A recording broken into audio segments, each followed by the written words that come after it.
Eu quero que você abra sua Bíblia no livro de Gênesis. Gênesis capítulo 12. Esse texto ele fala do chamado de Abraão. Nós vamos ler os versículos 1, 2 e 3. E depois nós vamos ler o último livro da Bíblia, Apocalipse, capítulo 7, verso 9 a 10. Mas vamos ler primeiro Gênesis 12, 1, 2 e 3. Diz assim...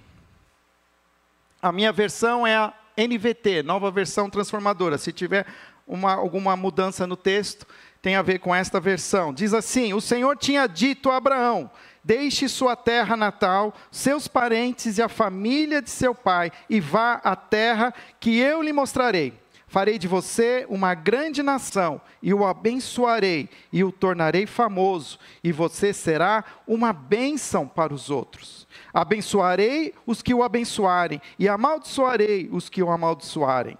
Por meio de você, todas as famílias da terra serão abençoadas. Agora vai lá para o último livro da Bíblia, Apocalipse. Apocalipse, capítulo 7.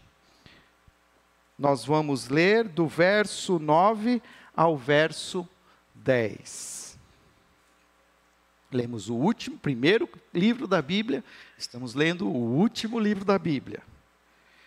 Capítulo 7, verso 9 e 10, diz assim: depois disso, vi uma imensa multidão, grande demais para ser contada, de todas as nações, tribos, povos e línguas em pé diante do trono e diante do Cordeiro. Usavam vestes brancas e seguravam ramos de palmeiras e gritavam com grande estrondo: a salvação vem do nosso Deus, que está sentado no trono e do Cordeiro. Amém. Oremos. Senhor, visita-nos agora, ó Pai, com teu Espírito, iluminando as nossas mentes e impedindo que nenhuma intervenção maligna possa agora nos distrair, mas nos dê atenção para entender a Tua palavra, poder compreender este chamado que o Senhor tem para nós e que possamos nesse dia também entender o Seu próprio coração, ó Pai. Queremos ouvi-lo, por isso se faça presente entre nós neste lugar, em nome de Jesus. Amém. Durante este mês, nós vamos trabalhar alguns capítulos desse livro, como já foi falado, nós vimos a autora, o Alain, inclusive, já disse que você pode comprá-lo, e no primeiro capítulo, o título que vamos usar para o dia de hoje, fala sobre adotando o coração de Deus pelas nações. Mas eu quero contar uma história para vocês, era o ano de 2000, olha só, já fazem 23 anos, todo mundo estava naquela expectativa da virada do milênio, o bug, aqueles que trabalhavam com tecnologia, estavam imaginando que poderia haver ali uma pane no sistema de tecnologia.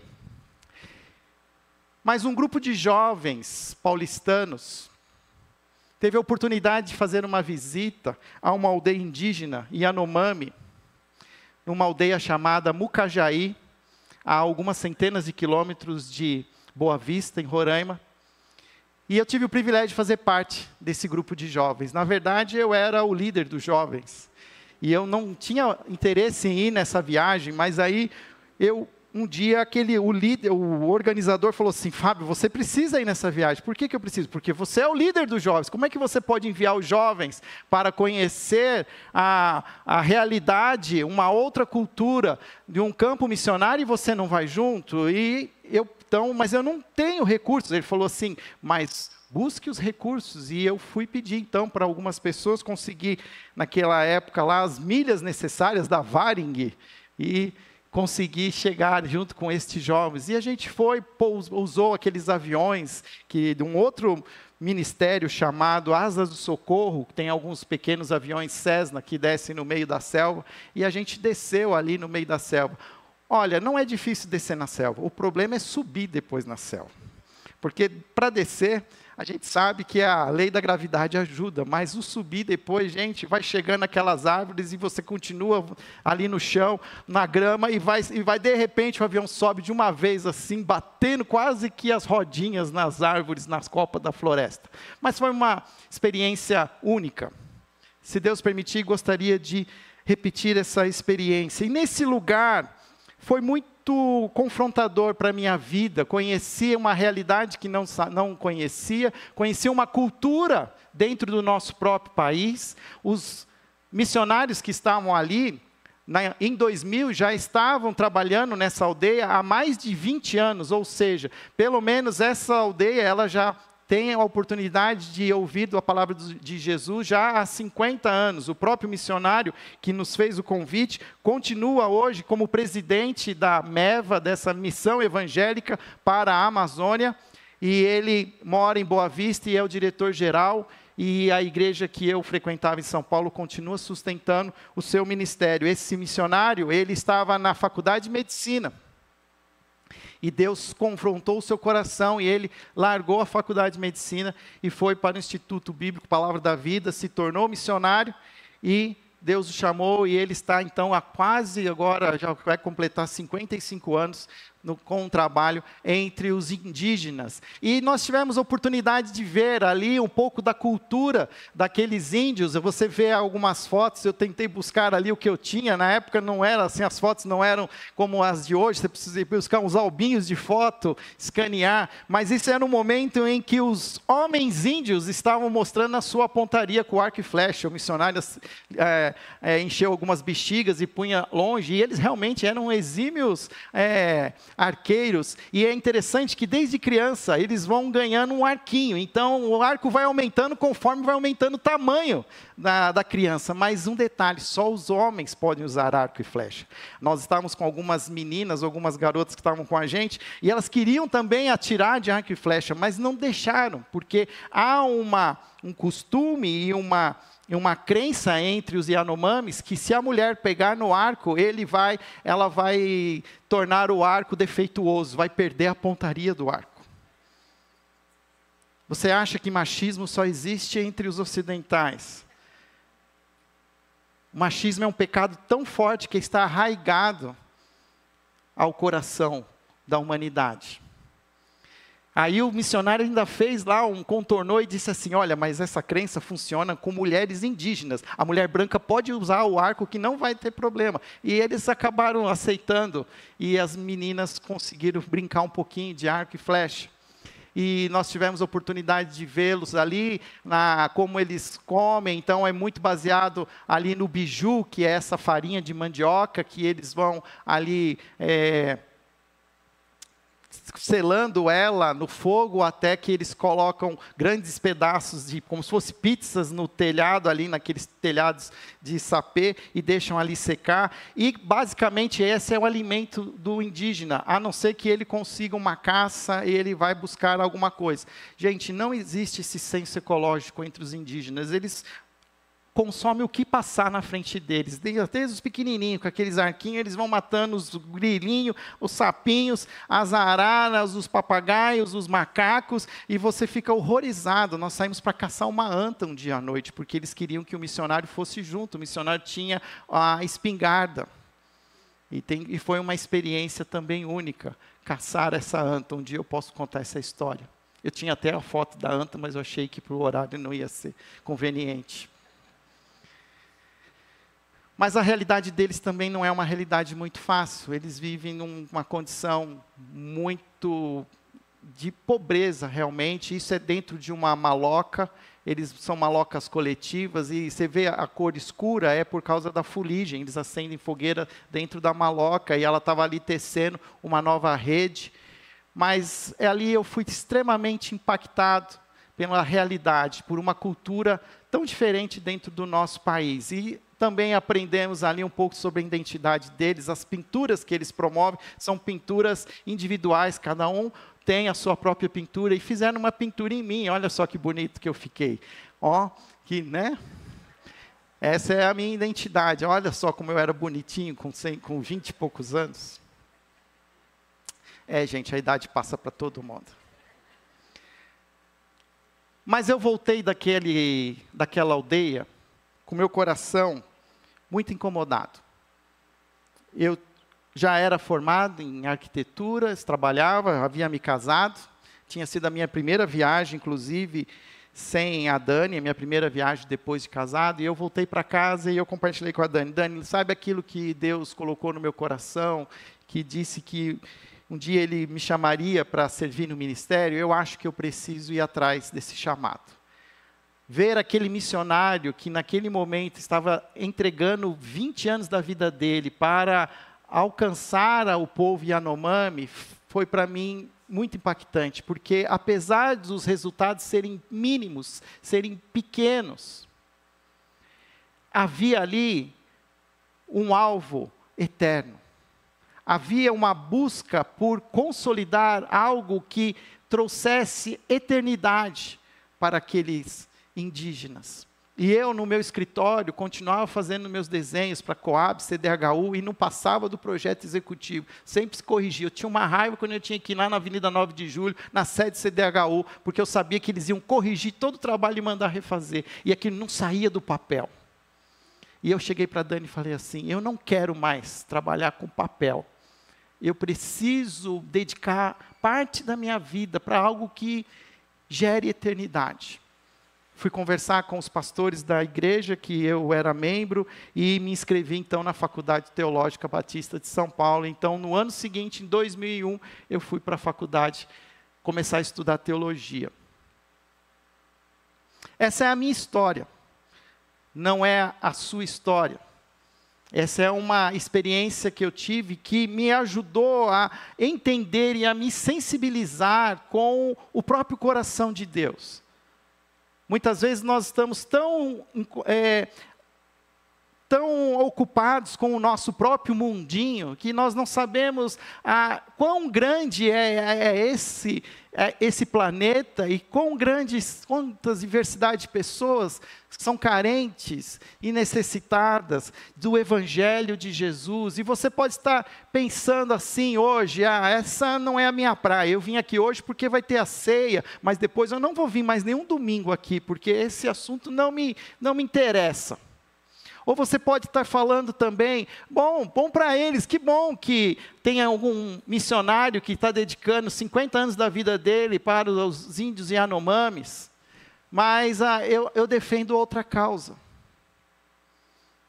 A minha expectativa é que no final dessa conversa que nós vamos ter, dessa mensagem, da celebração da ceia, é que você saia daqui convicto de que a causa que nós precisamos nos envolver é a própria causa de Deus. Deus tem uma missão. Ele quer reunir todos os seus filhos e filhas na eternidade. Acabamos de ler um texto que nos fala um pouco sobre isso. O texto de Gênesis, capítulo 12, do versículo 1 ao 3, nós vemos ali um chamado de Abraão. Deus chamando um homem na Mesopotâmia, no fim do mundo, e fala com ele assim, para que ele deixasse a sua terra natal, deixasse os seus parentes, deixasse a sua família, porque ele seria pai de muitas famílias. E ele diz, por meio de você, todas as famílias da terra serão abençoadas.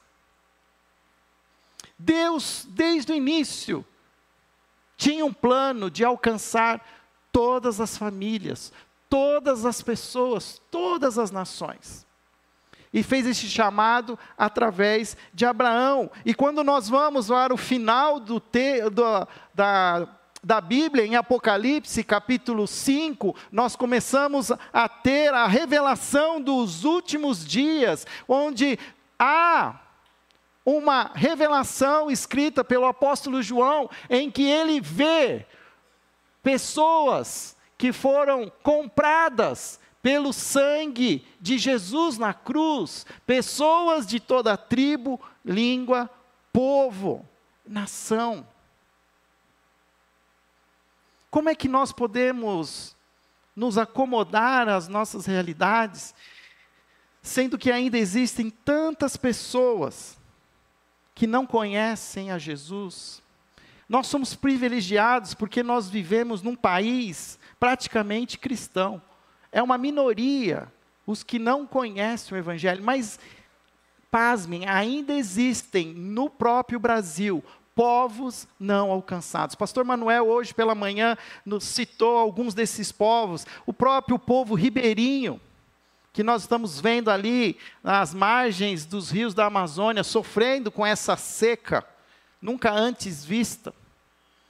Existem ali muitos ribeirinhos que foram, de alguma maneira, descendentes dos próprios indígenas, que têm um próprio sincretismo religioso, mas não entendem o Evangelho de Jesus.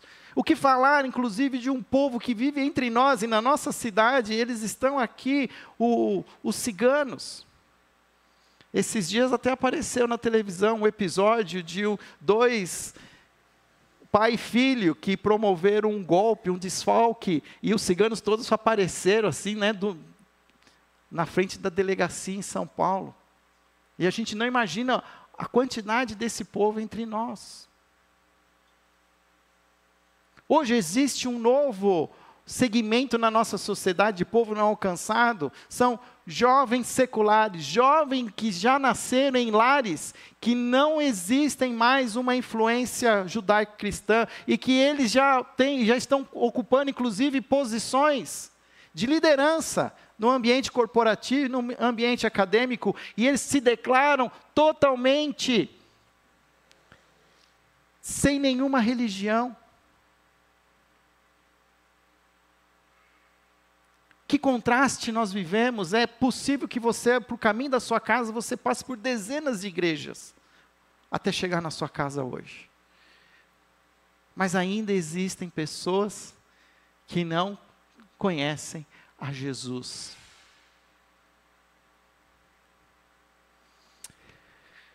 Quando Deus chamou Abraão para fazer dele o pai de muitas nações, Deus tinha um plano de escolher primeiramente uma nação, e fazer dessa nação uma nação santa, um povo escolhido de Deus, para que pudesse transmitir essa palavra para todos os povos. Construiu-se um templo, 1 Reis 8, 41 a 43, na época da consagração desse templo. Salomão faz uma oração em que ele diz: no futuro, estrangeiros que não pertencem ao teu povo Israel ouvirão falar de ti, virão de terras distantes por causa do teu nome, porque ouvirão falar do teu grande nome, da tua mão forte e do teu braço poderoso. E quando orarem voltados para esse templo, ouve dos céus onde habitas e concede o que pedem. Assim todos os povos da terra conhecerão teu nome e te temerão, como faz teu povo Israel. Também saberão que neste templo que construí, teu nome é honrado. A proposta de Deus era fazer de Israel um povo embaixador da sua mensagem. Era para que todos aqueles que chegassem a Israel pudessem conhecer o Deus Criador dos céus e da terra. Curiosamente, quando Jesus chegou ao templo, esse templo excluía os gentios. Esse templo virou um mercado de negócios. Sacrifícios eram usados como fonte de lucro para um segmento religioso se enriquecer. E Jesus, com uma ira santa, derruba a mesa daqueles cambistas, todo aquele comércio, acusando aqueles homens de ladrões, a transformarem a casa do seu pai num covil de ladrões. E o propósito era que as nações conhecessem quem era Deus. Mas essa rota foi corrigida. Essa rota foi corrigida por Jesus. Quando Jesus então veio ao mundo, ele se entregou naquela cruz, e como nós lemos em Apocalipse,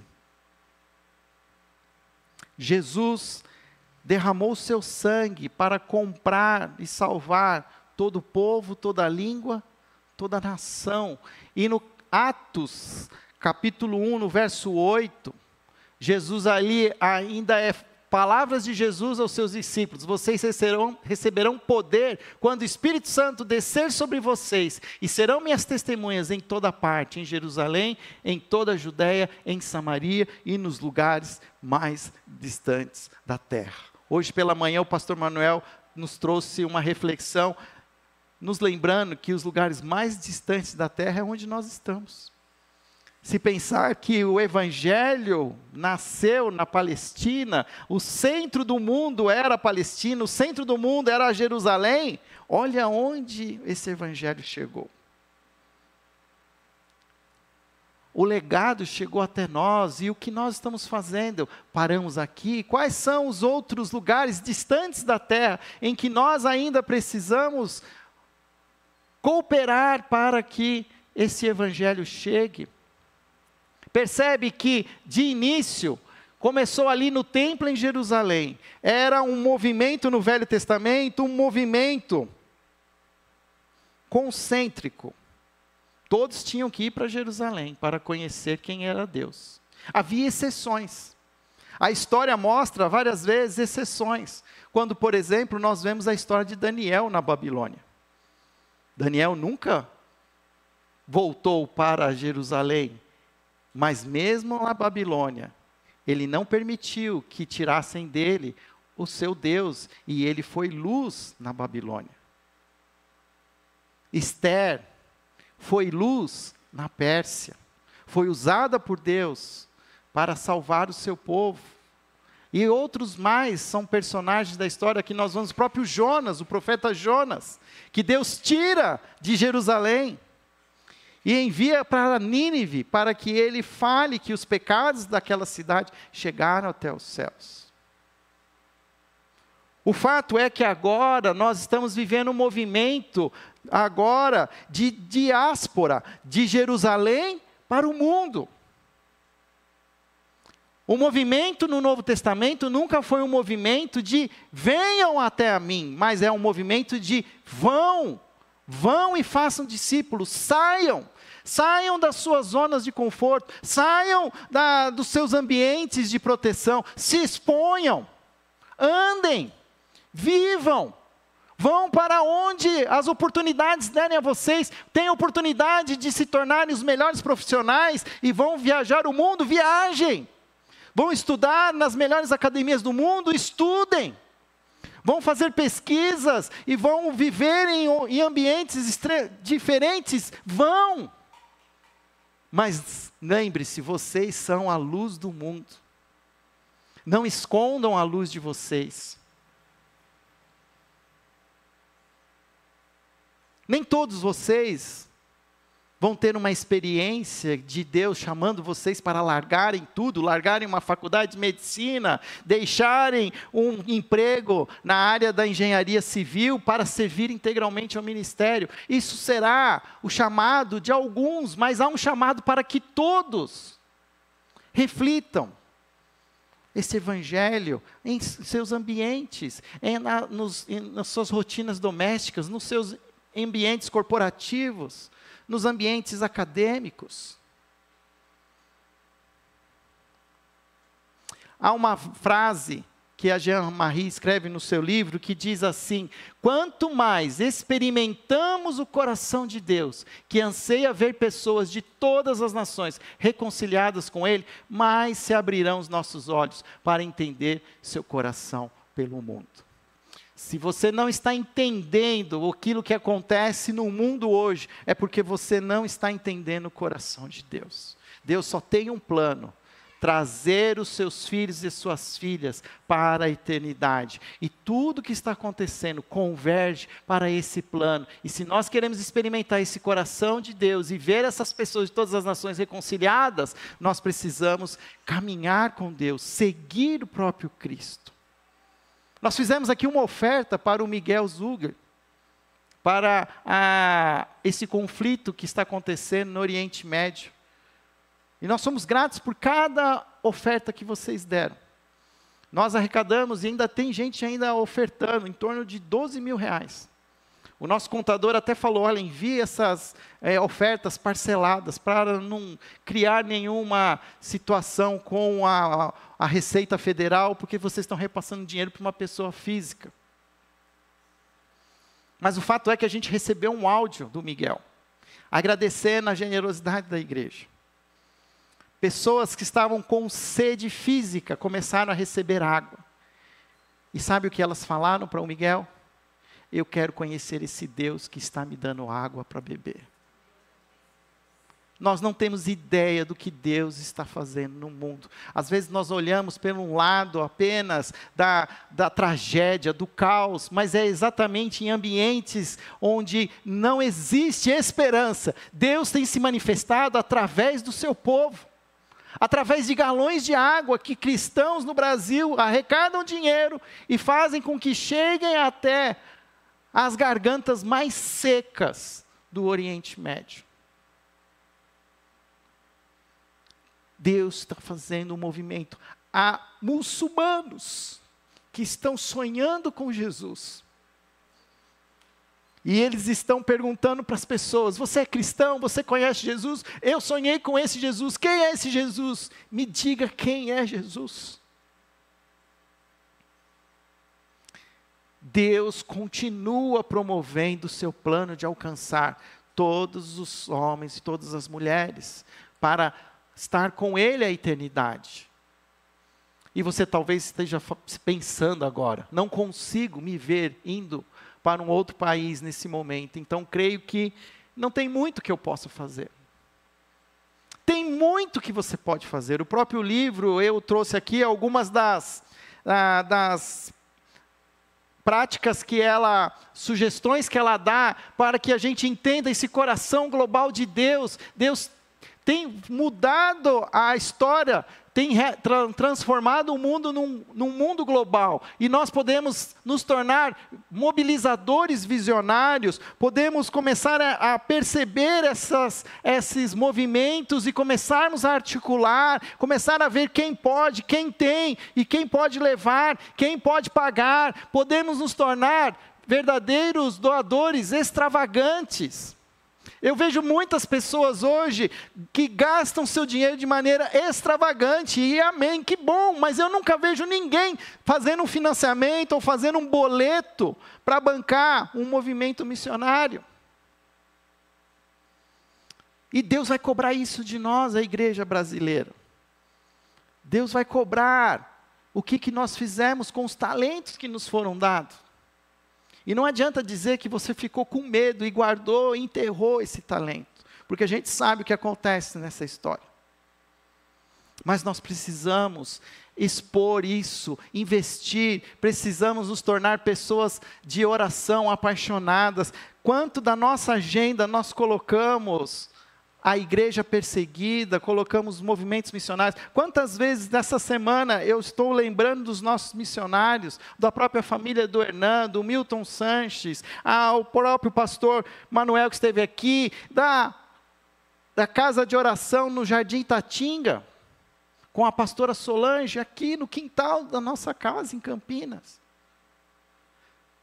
Precisamos adotar a oração como uma agenda. Podemos nos tornar eficientes administradores, apoiando os que vão. Você pode, se você é uma boa pessoa, um especialista em previdência social, pode falar com o Hernan. Hernan, você está recolhendo INSS? Você tem uma família brasileira. Milton, você tem cuidado da sua previdência aqui no Brasil? E muitas vezes a gente se preocupa tanto com a gente mesmo, e às vezes esses missionários, até na sua ingenuidade, na sua paixão por missões, eles abrem mão de tantas coisas, e às vezes precisa ter algumas pessoas pé no chão, que estejam ajudando-os. Olha, vamos articular isso.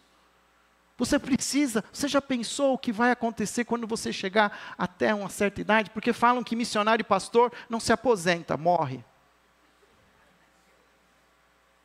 E se a longevidade do brasileiro está aumentando, nós precisamos pensar nesses pastores, esses missionários, nos seus dias mais difíceis. Pessoas amigas de refugiados estrangeiros. Olha, é fato que o Brasil tem se tornado um país para receber estrangeiros. Você viu quantos estão voltando do Oriente Médio? Quantos voos? Já quase mais de 1.000 pessoas voltaram para o Brasil. Sem falar dos afegãos que volta e meia os jornais mostram eles lá parados no aeroporto de Guarulhos. Você sabia que aqui perto de nós, na cidade de Morungaba, a Convenção Batista arrendou um acampamento e transformou esse acampamento num local chamado Vila Minha Pátria, e acolhe os afegãos, e nós vamos ter uma das missionárias desse trabalho conosco aqui num desses domingos, falando desse movimento de acolher esses afegãos e dar a eles uma nova oportunidade num país para eles totalmente estrangeiro. E eu tenho certeza que qualquer lugar que você vai, você vê alguém estrangeiro, um venezuelano pedindo dinheiro, ou qualquer um outro estrangeiro, ou às vezes você, no meio acadêmico, também conhece pessoas que vêm estudar no Brasil, e quanto que nós poderíamos ser hospedeiros desses estudantes que vêm para esta grande universidade na nossa cidade, e que poderíamos acolher, e através das nossas rotinas, da nossa própria maneira de ser cristão, poder influenciar esses estudantes estrangeiros, impactar as suas vidas. Nós precisamos olhar para o coração de Deus. O coração de Deus é global.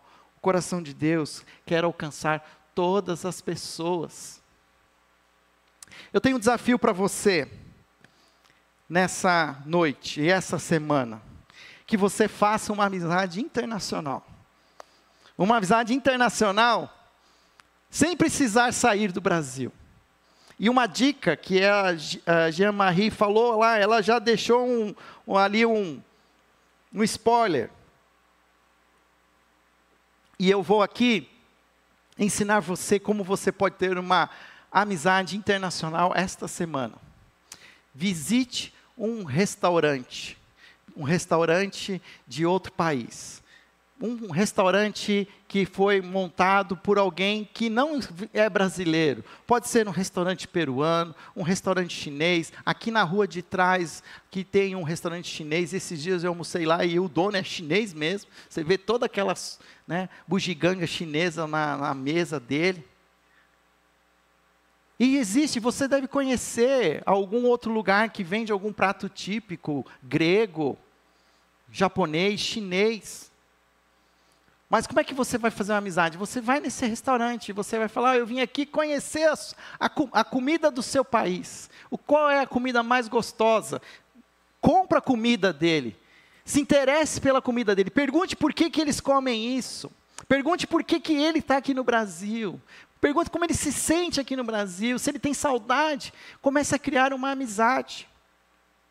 E eu tenho certeza que Deus vai dar uma oportunidade para você falar da sua fé. Mas isso não vai acontecer se você não sair do seu lugar. Se você não tirar o escorpião do bolso, porque vai ter que usar o VR. Ou você acha que esse VR é só para você ir no supermercado e comprar chocolate? Deus tem nos dado recursos para investir em missões. Para conhecer outras pessoas que estão vivendo conosco.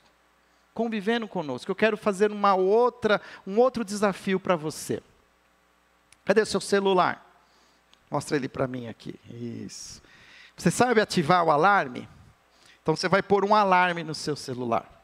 Você vai pôr um alarme para tocar no horário das 17h09. Então, 17h09 você vai fazer o seu celular tocar. Porque quando for 5h09 da tarde, eu quero que você lembre desse texto de Apocalipse 5:9, que diz que Jesus foi sacrificado e com sangue foi comprado todas as pessoas de toda tribo, língua, povo e nação. E você vai orar por esses povos. Você vai orar. Talvez você pode até fazer o seguinte, escolher um país. Escolha um país para orar por esse país. Escolha algum que você tenha uma simpatia, talvez você já visitou esse país, você ficou encantado, gostaria de voltar lá, tem talvez, a gente se orgulha tanto às vezes das nossas descendências europeias. Ore por essa descendência europeia. Mas quando o relógio tocar, o seu celular tocar, às 17h09, ore pelas nações. Eu fiz esse desafio hoje no culto das 9 horas. E quando eu estava terminando aqui, o que eu estava querendo apresentar, eu até tomei um susto quando o relógio tocou, o celular. E aí eu lembrei, são 17h09. Eu parei e eu fiz essa oração. Porque o que é importante precisa estar na nossa agenda, precisa estar no nosso monstrinho aqui, ó. Como diz o Alan, ele manda na gente hoje. E nós precisamos colocar isso como uma ferramenta ao nosso favor.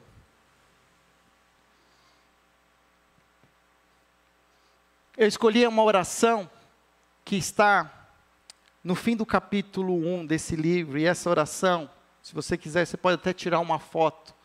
Ela pode ser a oração que, inclusive, você possa repeti-la nesses momentos do horário das 17h09, das 5h09 da tarde. Essa oração diz assim: Deus, destrói qualquer conceito errado que eu tenha a respeito do meu papel no alcance das nações. Quero crer que desde o começo teu desejo era me abençoar com as boas novas de Jesus, para que eu pudesse ser uma luz que abençoasse o mundo inteiro. Comprometo-me a começar em algum lugar, começar com pouco, imediatamente, fazendo uma amizade. Enche-me com teu Espírito, Jesus, e me permita sempre andar contigo, para que as minhas palavras, ações e o meu caráter reflitam Jesus aos meus amigos. Amém? Nós vamos celebrar a ceia do Senhor. Mas ao celebrar a ceia do Senhor hoje, nós sempre trazemos à memória o sacrifício de Jesus, a maneira como Jesus se sacrificou para que nós nos tornássemos parte do seu corpo. Hoje nós vamos expandir essa visão. Nós vamos celebrar a ceia, lembrando que Jesus se sacrificou naquela cruz e derramou o sangue dele para comprar todas as pessoas de todas as tribos, povos, nações. E Jesus está nos chamando para fazer parte da sua missão.